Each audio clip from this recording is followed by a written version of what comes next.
बहुत महत्वपूर्ण ये है अभिषेक तिवारी जी, आप ही से शुरू करूंगी।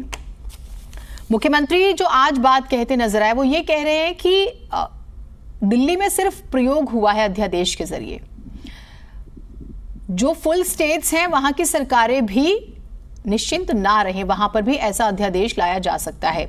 एंड मैं समझती हूँ कि वो नॉन बीजेपी जो रूलिंग स्टेट्स हैं उनके लिए ही ये मैसेज है। ऐसा क्या आप इनडायरेक्टली कांग्रेस को कह रहे हैं?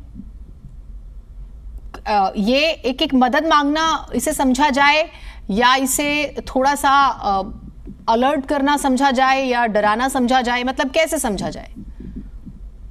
जीना जी, आपके सभी दर्शकों को मेरा नमस्कार। जी नमस्कार। आज 19 मई 2023 को भारतीय जनता पार्टी एक गैर संवैधानिक देश के सर्वोच्च न्यायालय के निर्णय को दरकिनार करते हुए काले रात में एक अध्यादेश लेकर आती है जो पूरी तरीके से अलोकतांत्रिक है, संविधान की धज्जियां उड़ाने वाली है, लोकतंत्र की हत्या करने वाले, संघीय ढांचे पर प्रहार करने वाला एक अध्यादेश लेकर आती है।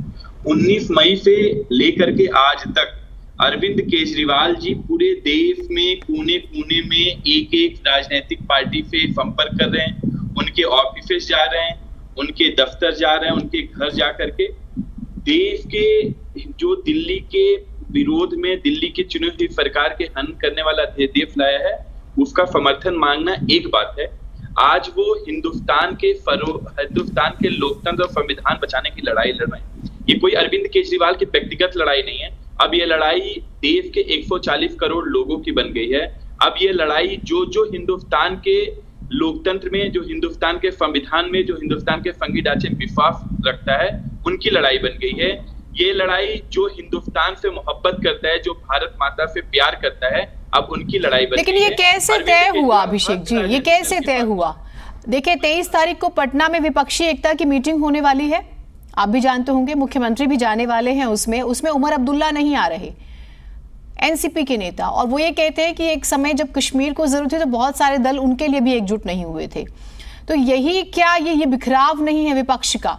जब तक लड़ाई निजी ना हो तब तक कोई किसी के साथ खड़ा नहीं हो रहा, फिर वो क्या एक देश के लिए एक साथ खड़ा होगा जब अब नेतृत्व देने की बात आएगी, 24 में विपक्षी एकता की बात आती है? तो जीनत जी, आपको याद होगा कि अरविंद केजरीवाल जी को 14 फरवरी 2015 को दिल्ली की सत्ता मिली और दिल्ली की जनता की सेवा लगातार वो कर रहे हैं। 23 मई 2015 को ही भारतीय जनता पार्टी एक नोटिफिकेशन जारी करके दिल्ली की चुनी हुई सरकार को दिल्ली की जनता का अधिकारों का हनन करते हुए सारी शक्तियां वापस ले ली।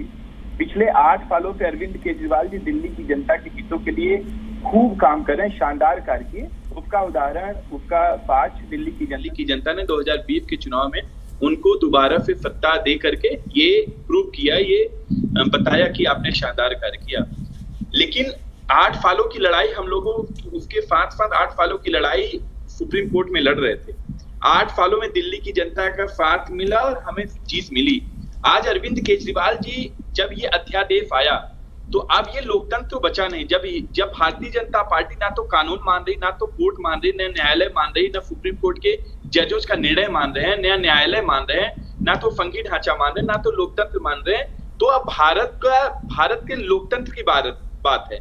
जो 1947 में हम लोगों को आजादी मिली, अब उसको बचाने की लड़ाई है। तो अरविंद केजरीवाल के साथ जो हर आदमी है जो भारत के लोकतंत्र में, भारत के संविधान में, भारत के संघीय ढांचा में विश्वास करता है, वो अरविंद केजरीवाल के साथ है। और मैं दोबारा से बोल रहा हूँ जीनत जी, मैं पिछले शो में बोला था, अभी दोबारा बोल रहा हूँ कि ये भारतीय जनता पार्टी का एक दिल्ली के अंदर केवल प्रयोग है। अगर ये प्रयोग दिल्ली के अंदर सफल हो जाता है तो भारतीय जनता पार्टी के हर एक राज्य में जहां की जनता भारतीय जनता पार्टी को वहां से सत्ता विहीन करती है या उनको सत्ता से बाहर का रास्ता दिखाती है, भारतीय जनता पार्टी वहां पे अपने राज्यपाल के तहत, अपने उपराज्यपाल के तहत, अपने इसी तरीके से गैर संवैधानिक अध्यादेश ला करके वहां की चुनी हुई सरकार के अधिकारों का हनन करेगी।